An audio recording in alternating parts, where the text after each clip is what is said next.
In 1918, as World War I drew to a close, the world faced an invisible enemy far deadlier than the battlefield, the Spanish flu. Within months, this deadly influenza virus spread across continents, infecting an estimated one-third of the global population and claiming tens of millions of lives.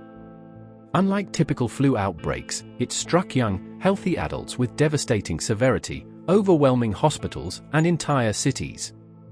Despite its scale, wartime censorship and misinformation allowed it to spread largely unchecked. This is the story of the Spanish flu pandemic, its shocking impact, and the critical lessons humanity learned, and too often forgot.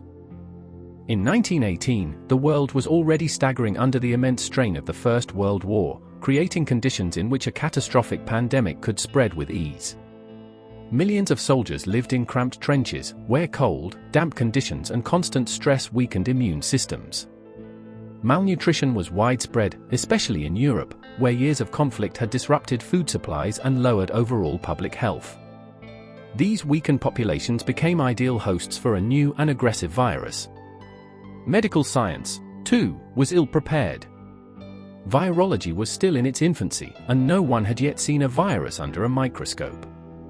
Physicians understood bacterial infections but had no tools, no antivirals, no vaccines, and very limited diagnostic methods to identify or treat viral diseases. Many doctors relied on outdated theories, and treatments ranged from ineffective to harmful.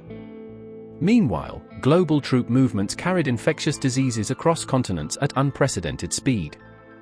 Soldiers traveled from American training camps to European battlefields, stopping in densely populated ports and cities where the virus could silently spread. Refugees fleeing war zones and civilians relocating for work or safety added to the constant flow of people. Combined, these factors, malnutrition, overcrowding, limited medical understanding, and vast human movement, created a world dangerously vulnerable to the outbreak that would soon follow. The Spanish flu first appeared in early 1918, but its origins remain somewhat mysterious, with outbreaks reported in military camps in the United States, including Camp Funston in Kansas. The initial wave was relatively mild, causing typical flu-like symptoms, but it was highly contagious. Soldiers unknowingly carried the virus overseas, spreading it rapidly to Europe, Asia, and beyond. The war amplified this transmission. Troops crowded onto transport ships, trains, and frontline camps, creating perfect conditions for the virus to hitch a ride across continents. Censorship played a critical role in the pandemic's early spread. Wartime governments suppressed news of the illness to maintain morale, particularly in Britain, France, and the United States. Spain, which remained neutral and did not impose press restrictions, became the first country to report widely on the flu, inadvertently giving the pandemic its misleading name, the Spanish flu. By spring and summer of 1918, the virus had reached major cities and ports, moving silently through civilian populations. Public awareness was minimal, allowing the disease to spread unchecked.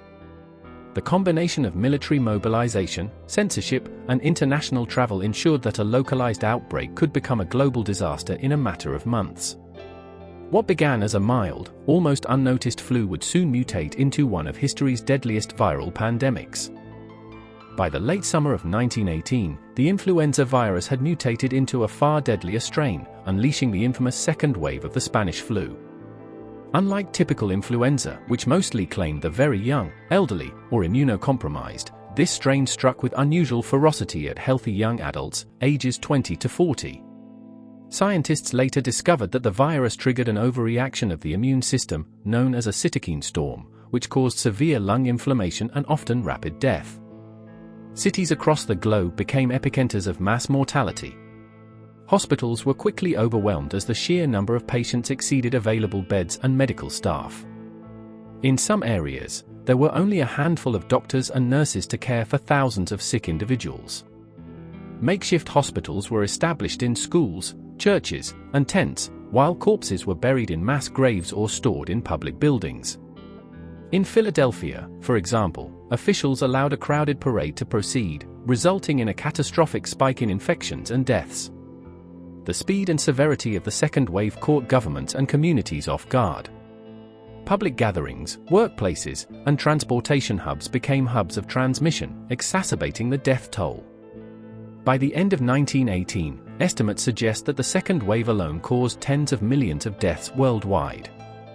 This phase of the pandemic exposed both the limits of contemporary medicine and the devastating consequences of unpreparedness, leaving societies mourning unprecedented loss while struggling to comprehend the scale of the disaster.